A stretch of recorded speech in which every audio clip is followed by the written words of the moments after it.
estés bien, que estén todos bien, ¿sí? Realmente estamos en un tiempo complejo, ¿no? Difícil por todo lo que implica estar en casa, pero aún mucho más difícil por lo que implica salir de casa, ¿no? Así es que tenemos que quedarnos en casa y cuidarnos de que no haya un problema de salud en ninguno de nosotros, si Dios así lo permite, ¿sí? Pero el tema que nos toca hoy es un tema quizá muy común en la vida cristiana, ¿no? Y tiene que ver con la fe en los tiempos de crisis. ¿Por qué digo que es muy común? Porque la fe es una característica permanente que debería ser del creyente, ¿no? Porque sin fe es imposible agradar a Dios. Y por otro lado, las crisis, porque las crisis son una constante en nuestra vida, ¿no? No vivimos en una crisis crónica, pero sí tenemos crisis permanentemente. Ahora, lo importante es saber ver también eh, qué, qué es una crisis, ¿no? Alguna vez, no hace mucho tiempo atrás, vimos acerca de este significado de la crisis, ¿no? Y habíamos dicho que la crisis es una situación que pone en peligro la continuidad de un proceso. Cuando hablamos de un proceso, podemos hablar de un proceso de objetivos, de metas, de cosas que nosotros queramos realizar. Cosas comunes, cotidianas, no necesariamente son cosas muy grandes. Pero bueno, vos seguramente quizás estabas esperando este año poder irte de vacaciones en estos días y no podés, ¿sí? Eso, ¿por qué? Por la crisis hace que no se pueda cumplir con ese proyecto, por lo menos por hoy. Quizá vos querías trabajar cierta cantidad de tiempo en cierto lugar y no podés hacerlo porque justamente la crisis que nos toca vivir nos permite hacerlo por ahora. ¿Por qué digo por ahora? Porque las crisis tienden a frenar el proyecto que nosotros tenemos, pero no de manera indeterminada, ¿sí? No por un tiempo indeterminado, perdón, sino por un tiempo, porque las crisis tienen un tiempo, ¿sí? Y permanentemente estamos pasando por crisis, algunas más difíciles, otras no tanto, pero lo importante es tratar de ver la crisis como una oportunidad. Y esto que estamos viviendo tiene que ser una oportunidad de ejercer nuestra fe, una oportunidad de confiar. Pero para confiar, primero tenemos que tener fe, ¿sí?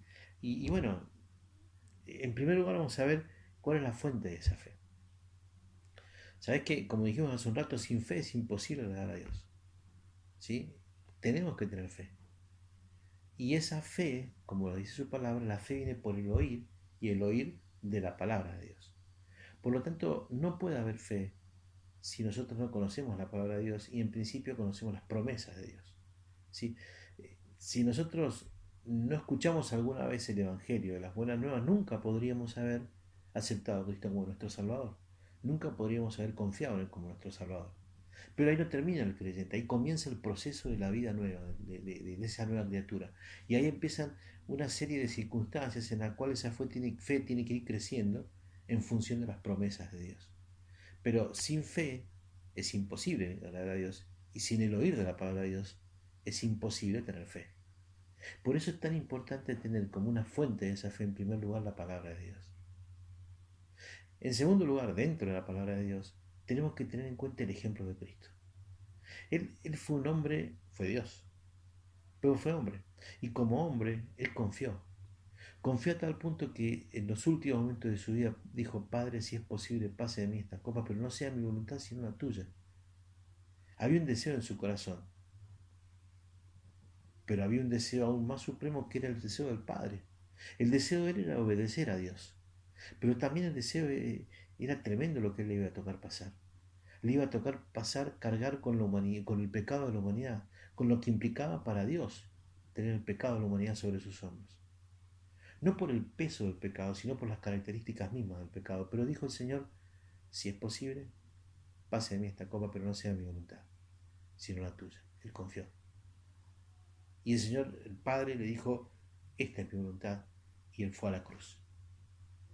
Y tuvieron que venir ángeles a alentarle, a fortalecerle, pero él cumplió porque él confió. Pero también tenemos otros ejemplos en la Biblia. Tenemos ejemplos de siervos de Dios, ejemplos de hijos de Dios, que ni siquiera conocemos los nombres. Si leemos Hebreos capítulo 11, ahí habla de algunos que son muy conocidos, pero al final del capítulo habla de otros que son anónimos. Sin embargo, esos hombres de Dios fueron hombres de fe. Y esos hombres de fe son a los que se refiere el capítulo 12 cuando dice, teniendo en derredor nuestro tan grande nube de testigos, despojémonos todo peso y del pecado que nos asedia y corramos con paciencia la carrera que tenemos por delante. Porque lo que pasaron esos hombres nos deja ver que si confiamos, Él, el Señor, no nos va a defraudar. Pero fíjate, la fuente de nuestra fe pasa por la palabra de Dios, por el ejemplo de Cristo, por los personajes bíblicos que confiaron, pero también pasa por los personajes más contemporáneos. Misioneros como Hudson Taylor, como Sofía Müller, como Jorge Müller de Bristol, como tantos otros que podríamos nombrar que simplemente confiaron, no habían visto al Señor, no habían tenido esa oportunidad de ver cara a cara a Cristo y poder aprender de sus enseñanzas allí en el sitio donde el Señor estaba enseñando, pero sí tuvieron la palabra de Dios y confiaron en esa palabra. Y esas personas que confiaron son las que hoy nos tienen que alentar, las que hoy nos tienen que motivar a tener una fuente de fe. Pero por otro lado, la fe en sí misma, que tiene que ver lo que creo, carecería de valor si no fuese, si no creciera, ¿sí? Si no produjera. Pero justamente la fe produce. ¿Pero cuándo produce? Nos dice la Biblia que la fe produce cuando estamos en prueba. Porque dice Santiago allí, capítulo 1, versículo 2, tener por sumo gozo cuando se halléis en diversas pruebas, en crisis, como le quieras llamar, ¿sí? Sabiendo que la prueba de nuestra fe produce paciencia. ¿Y para qué esa paciencia? Para que la paciencia tenga su obra completa y nos haga perfectos, cabales, completos. Mira, si nuestra fe se remitiera nada más que a palabras, no sería diferente a la fe de otros. Pero nuestra fe se remite a hechos que tienen que ver con lo que sucede en nuestras vidas cuando somos puestos a prueba y confiamos en la palabra de Dios, que fue en la que creímos. Pero, por otro lado, muchas veces las crisis me muestran también en quién confío. Si estoy confiando en mis talentos, si estoy confiando en mis dones, o si estoy confiando en mi Dios. Mira, ni tus talentos ni tus dones son tuyos, ni míos. Dios te lo dio para que vos los usaras, o mejor dicho, para que el Espíritu de Dios lo usara en nosotros y a través nuestro para la edificación del cuerpo de Cristo. Pero son de Él. Y tal como dice el himno, ¿no? Al Señor Jesús lo vemos porque tanto lo vemos, lo que somos y tenemos solo es nuestro en Él. La confianza no puede estar en mí, no puede estar en mis experiencias, no puede estar en mi historia. La confianza tiene que estar en la palabra de Dios. Pero esa confianza se va a ver fortalecida a través de la prueba. Porque ahí voy a ver realmente si creo, si confío o no. Por otro lado también, la cercanía con Dios hace producir, hace crecer la fe. El Señor dice que Él va a tener comunión íntima y va a hacer conocer su pacto con aquellos que tienen comunión íntima con Él, allí en Salmos capítulo 25. Y esto es maravilloso, ¿no? Pensá en algo. Hay una historia que solemos contarla para las personas que no conocen al Señor. Y hay había un gran trapecista que se llamaba el Gran Blondín. Y se acuerdan que a veces contábamos de ese trapecista que cruzaba las cataratas del Niágara y le pedía a las personas le preguntaba si creían que él podía pasar con una persona sobre sus hombros y decían que sí creían, pero cuando pedían quién iba a ser el primero, nadie confiaba. Todos creían que lo podía hacer, que él iba a poder cruzar las cataratas sobre una cuerda, haciendo equilibrio con una persona sentada a cococho, vamos a decir, ¿no? Y resulta que todos creían, pero ninguno confiaba. Ninguno salvo uno. ¿Saben quién confiaba? Su asistente, que era su amigo. Su asistente subía a cococho. Hay fotos de esto, y es muy interesante. Buscarla que es muy interesante. Se llama, tengo acá el nombre, Blondín, el gran Blondín. Y él cruzaba 350 metros, ¿sí? De distancia era la cuerda, 50 metros de altura o de profundidad, hacia abajo había, haciendo equilibrio con una barra y con Blondín, perdón, con su asistente a cococho de él. Y lo pudo hacer una y mil y un montón de veces. ¿Por qué? Su asistente subía, no solo porque creía en Blondín, sino porque confiaba en Blondín. Mirá, la Biblia nos llama a creer, pero en la prueba no tenemos que confiar. De nada sirve que yo exprese con mis labios lo que creo, si yo no siento en mi corazón y lo manifiesto a través de mi voluntad, lo que confío. Pero ya finalizando, déjame que te hable de dos cositas nada más. Dos implicancias de la fe. Hay una implicancia para el tiempo presente que tiene que ver con que tengo que confiar en que todas las cosas me ayudan a bien. Porque a los que aman a Dios, todas las cosas le ayudan a bien, dice allí en Romanos 8:28. Pero esto habla de que yo tengo que confiar independientemente de las circunstancias. No confiar en que no me va a pasar nada, sino en que si me pasa, Dios tiene el control. Sino en que si me pasa, Dios tiene un propósito. Mira, estamos en medio de una crisis de salud importantísima. Y Dios, mira, si Dios quiere y ninguno de nosotros se enferma en toda la iglesia, bueno, gloria a Dios porque eso es así, pero vos creés que hay creyentes en el mundo, que ningún creyente se ha enfermado con coronavirus, seguramente muchos.